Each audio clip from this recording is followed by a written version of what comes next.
Hey all, Hipper here. Okay, so a lot of you have asked me to take out the Martel, and I haven't really done it for a long time because the ship just struggles a little bit in the current meta, especially when you're facing legendary ships. But if you are lucky enough to get, decent matchmaking, preferably a few T6s in there, which I have in this game here, you can still pull out amazing games in this fast-firing, very maneuverable, and it's super fast French cruiser here. And if you remember, it was one of the last Tier 7 cruisers to get a heal, and that's just made it really, really good. Alright, let's just look at the build here, because obviously I run an agile build. I always do that. I shouldn't even have to say it anymore, but Azure Lane Baltimore, Tesla, Ingenious, full speed ahead, Velocious, steer clear, and fully packed. So stock, bog, standard, agile.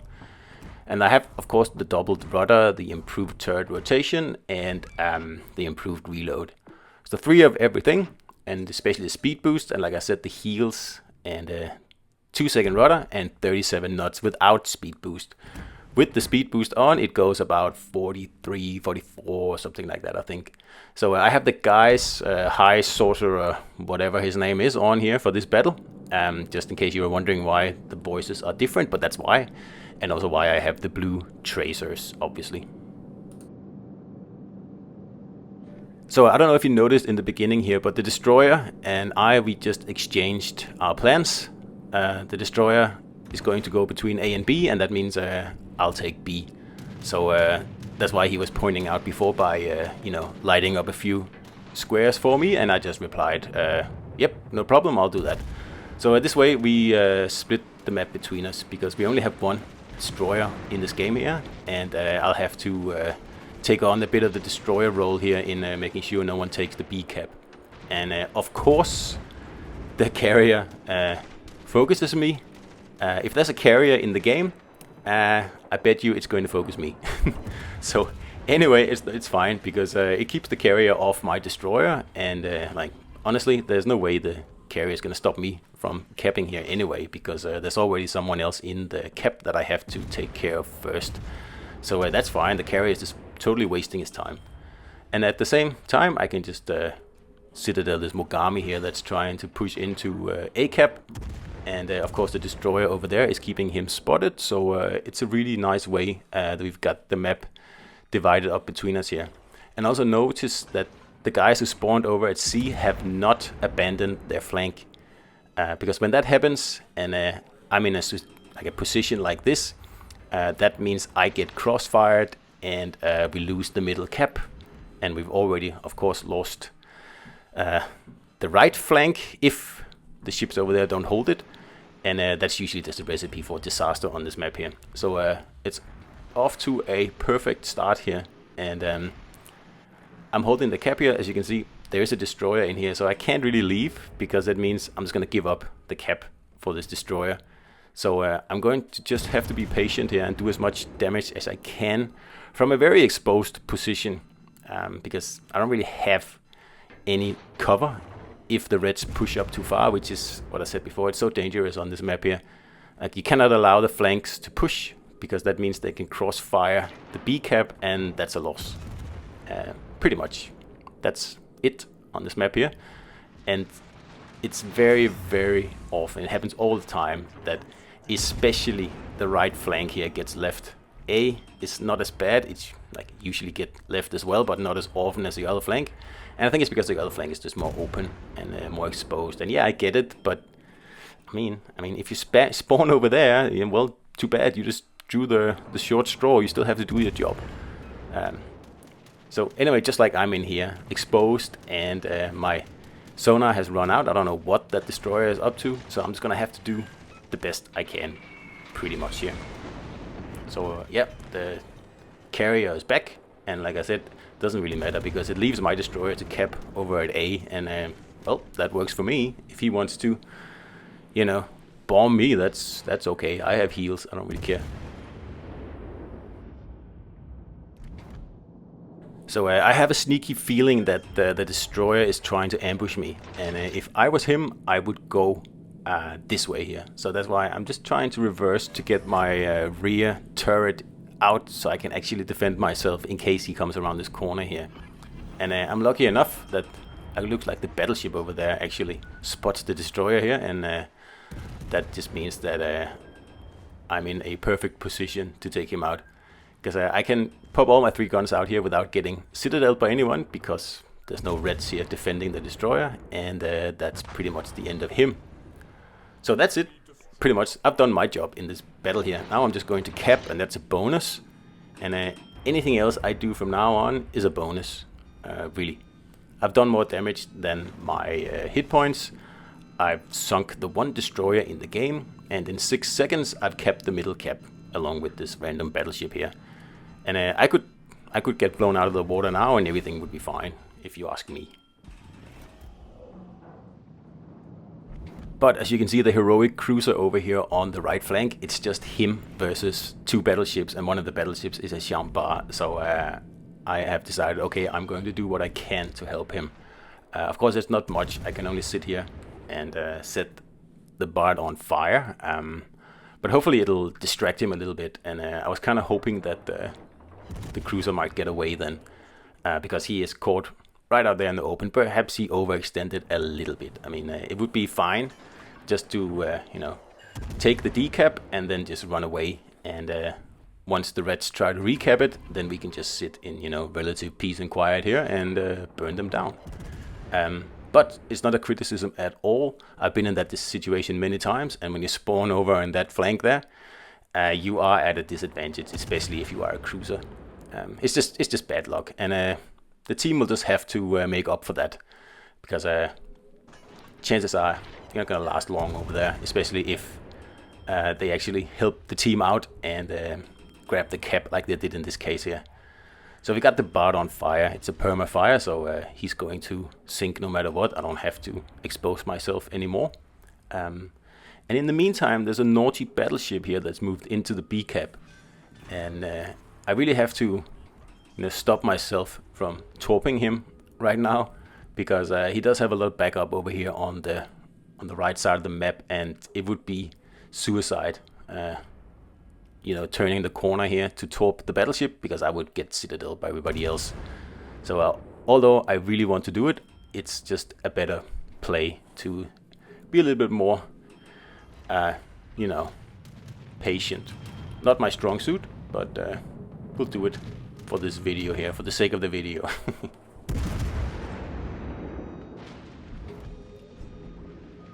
So Martel used to be my favorite cruiser, and it's still a really, really good cruiser if you can get a more traditional matchmaking here, where you are up against only tier 7s, and like I said in the beginning, perhaps 1 or 2 tier 6s that you can bully. But against legendaries, Martel really struggles, because it doesn't really matter how you get hit, and it doesn't matter really who hits you. You're going to take massive damage in Martel, and the puny heal on this ship here is just not going to save you in legendary tier, which is a bit of a problem really, especially when tier 7 cruisers get put into legendary battles all the time, constantly pretty much. And really the only way to like mitigate that is to give us some more legendary cruisers, so matchmaking has more, you know, legendary cruisers to put into legendary battles. Because it's not fair putting tier 7 cruisers into legendary battles, it's just not. But what can we do? We can just, you know, complain about it, which I'm doing.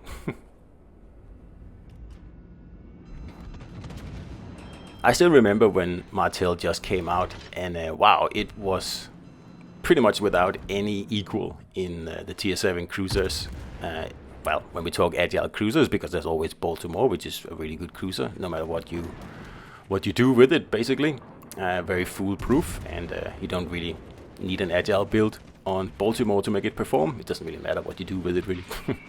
But when Martel came out, we got, you know, sub 8-second reload, and really good high explosives, very good ballistics, excellent ballistics, not as good as Hipper, but almost.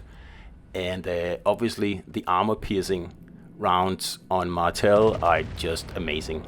Like, they really are. And if you underestimate, like Meta Jerk always says, don't underestimate Martel's armor piercing. And no, you should definitely not do that, because it is deadly. As this cruiser here is about to find out, I would have probably death struck him there, but someone got at it just before me, but I still got the kill. And my battleships are actually moving in now, so we are actually, starting to be a little bit more aggressive here. Up until now, it's been more of a, perhaps not defensive, but more of a more careful battle here. And we have a Nelson here, which is always a good ship to burn for some extra damage, because they tend to heal up a lot, and then you can just set them on fire again, which is awesome. And that's why when I see a Nelson in a game, I always save it for last. So, well, usually. Here I make a mistake. I should have been, taken out there. But, nope.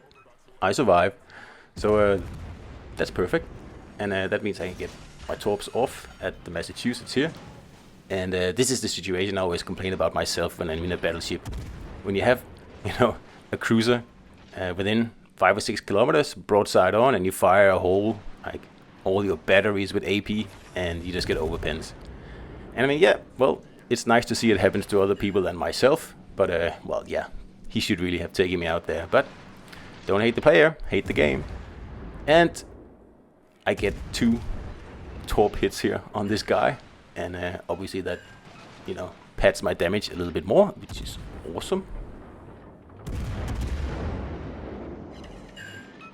So, like I said in the beginning, if you get, preferential matchmaking, or a matchmaking that isn't full of Yamatos and Kurfürsts and all that stuff there, well, you can still do really well in Martel, but the ship suffers a bit due to the fact that it doesn't have a radar. It's really a downside, honestly, because the utility is limited. Martel can, scoot around and shoot, but for that same job, I would recommend that you pick Otyakov instead, because it's just better. It does everything Martel does, except it does it better. So that's a little bit of the problem here with Martel at the moment, that it doesn't really have, a space in the game. So there's my high caliber. And we still haven't even begun farming that Nelson there, and we're at 150,000 now, so I'm a little bit excited. Anyway, like I said, Otyakov is just a better ship in every way. So something has to happen to Martel.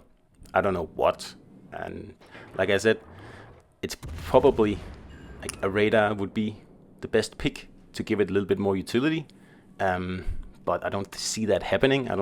Wargaming doesn't usually make like huge changes to that, and also on PC, Martel does not have a radar, so it's unlikely. So what else could be done to the ship? Well, we could lower the reload even more, but it would have to be lowered like substantially, down to probably 6 seconds, something like that. That would, pad the damage output a lot, and with the added torpedoes, you would be able to actually cause quite a bit of disturbance in the red force. But then again, wouldn't Otyakov just be a better pick overall? And again, the answer would be, yeah, probably it would be. So I'm just trying to, I'm expecting that Nelson to give me yet another salvo, because obviously cruiser is always the easy targets here. So just making sure we're not getting death struck there, and I gave him an HE salvo back. And the carrier is back to annoy me, because, well, it's fair enough this time, he's actually under attack by me. But I'm so far away from the Nelson that I can pretty much do anything I want now. And we got the Confederate as well, and the Witherer is done here as well, thanks to courtesy of the Nelson here. And he's slowly burning away, and that's perfect. That's exactly what we want.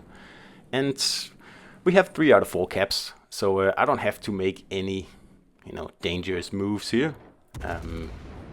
I can just take it easy and make sure I stay out of detection, and just farm this Nelson here as much as I want.